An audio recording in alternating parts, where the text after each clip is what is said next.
Hello everyone, welcome back to the Real Queen of City 33 channel. I am Tatiana. I'm here with some more fairy tales for you all. I am not going to stop doing my fairy tales on this article page because I feel like these fairy tales is meant for us, okay? And it's not even for kids in a way, it's okay? These some dark fairy tales, okay? So they're gonna be good for October because I was gonna do some October scary stories, but I might do some tomorrow. I don't know. So let's begin. This is the Robber Bridegroom, okay? Fairy tale. Now let's begin. This done happen to a lot of y'all. This even happened to me before. This happened to me in 1990. Okay, so basically, if they got something of yours, you supposed to meet them in this dark alley, and then they rob you. Okay, and then whoever you going for gets married instead of you. Okay, I had to learn this too the hard way. Look here, and I do try to help half of y'all. Okay, this even happened to my husband, Michael, but luckily somebody beat him up, and then they went to the alley and they got beat up, and they had to get married to Shanice, okay, or somebody else that's involved, okay? No real shit. So I just left an alley with a lot of people getting beat up, but we finna change that, so they not finna get married to nobody, okay? So this is what it means, so let's begin. The Robber Bridegroom is a German fairy tale collected by the Brothers Grimm, tale number 40. Joseph Jacob, yeah, that too, included a variant Mr. Fox in English fairy tales, but the original provenance is much older. Shakespeare alludes to the Mr. Fox variant in much older about nothing. Like the old tale, my lord, it is not so, nor was not so, but indeed, God forbid it should be so. It is Orny Thompson type 945, the Robber Bridegroom.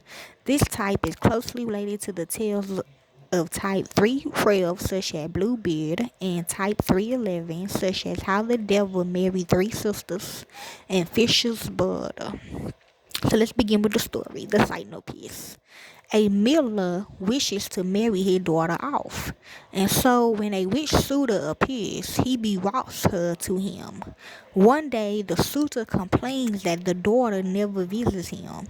He tells her that he lives in the forest and overrides her reluctance to visit by telling her he will leave a trail of ashes so she could find his home.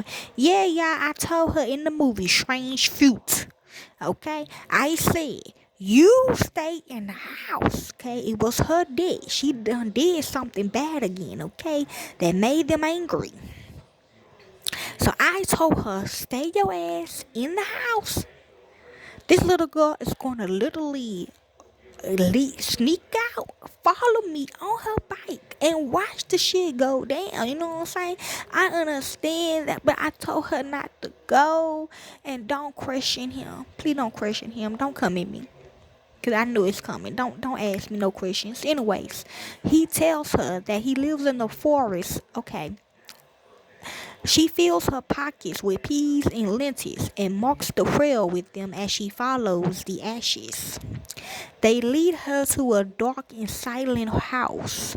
A bird in a cage calls out, turn back, thou bunny bride, nor in this house of death they bide." An old woman in a cellar kitchen tells her that the people there would kill and eat her unless the old woman protects her and hides her behind a cask.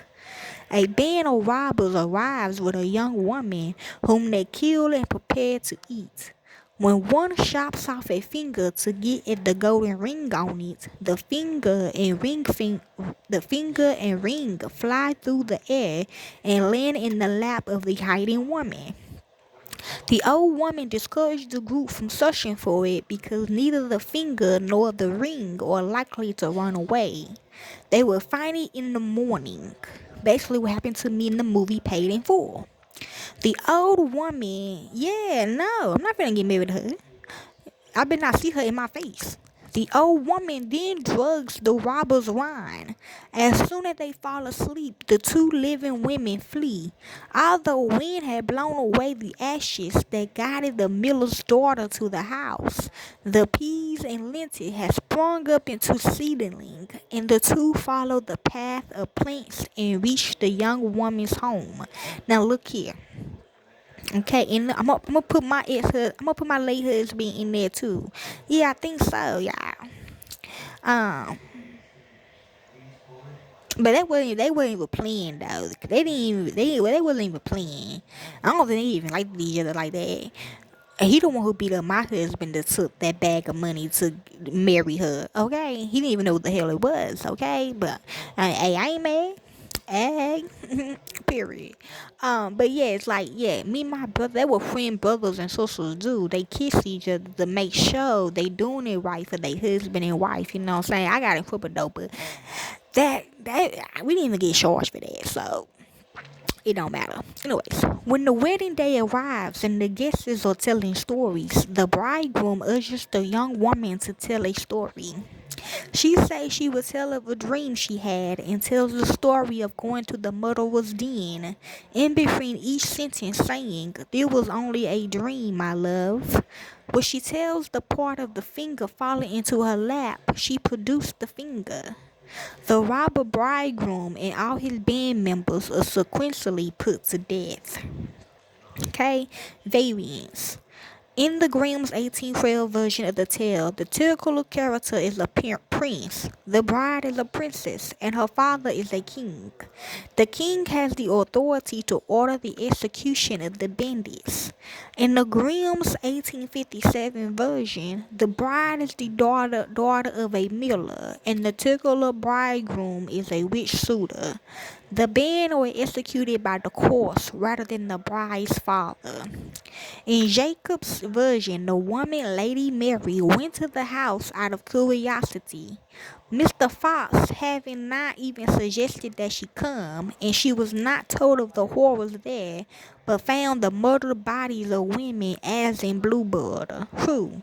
Pushkin had written a variant of the tale called The Bridegroom, starting with the woman coming home from the robber's house. In American variant, a man ain't God. It didn't happen like that. Well, I mean, like, she didn't keep it. Whew.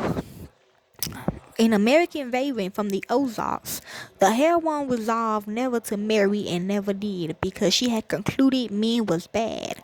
She just stayed with her own family who were happy to have her. Amen, that's me. Yes, I would never get married again. The robber's bridegroom changes the sex of the villain to a predator woman named Xenia, who metaphorically devours men after seducing them away from their partners. Like Jennifer Body, the tale is told through the eyes of the men's wives and partners, women who Xenia befriends and then betrays. Other allusions to fairy tales and folklores are presented throughout the book. And last one. The Robber's Bridegroom was adapted for the sixth issue of the comic series Grimm Fairy Tales. The story is retold as two sisters who are being courted by a mysterious count. When he chooses the younger of the two, the older sister murders her and becomes the count's bride. However, it turns out that the count is really a carnivorous ghoul, and he and the people of his castle devour the girl. This is a story within a story being told of two bickering teenage sisters who are fighting over a boyfriend.